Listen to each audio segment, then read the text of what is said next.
Kutties Chutties.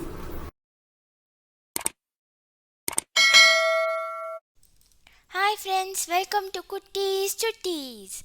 Today we are going to see how to grow funnel seeds in home.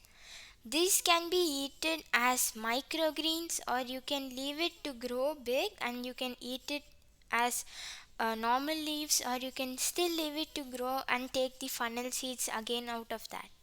So let's see how to grow it in home with recycling of plastic boxes which we easily get in a home. So let's start. Let's add the soil inside the plastic container. Now leave them to sprout for almost 5 days.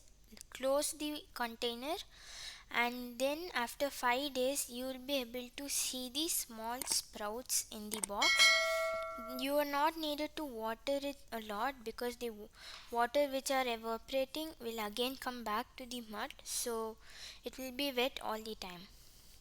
So now if you see, some plants have sprouted and some haven't sprouted. They will sprout soon.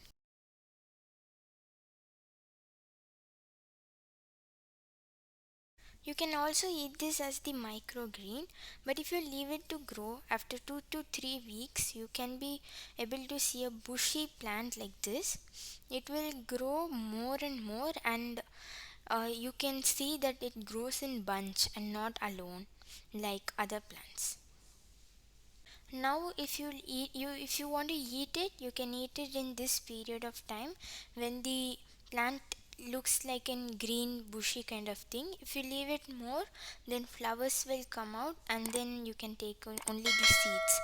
So if you want to grow more or take the seeds, you can leave them to grow flowers. It will be very attracting to the bees, and it will be helpful for your whole garden to, if you want to pollinate, and if you want to eat it, then you can take it little bit before itself when the leaves are green. So I hope that this video was helpful for you. If you want to watch more videos like this, we will give the link in the description box below of many more gardening videos and many activities. We will come back with another interesting and helpful video. Until then, bye bye from Kutties Chutties.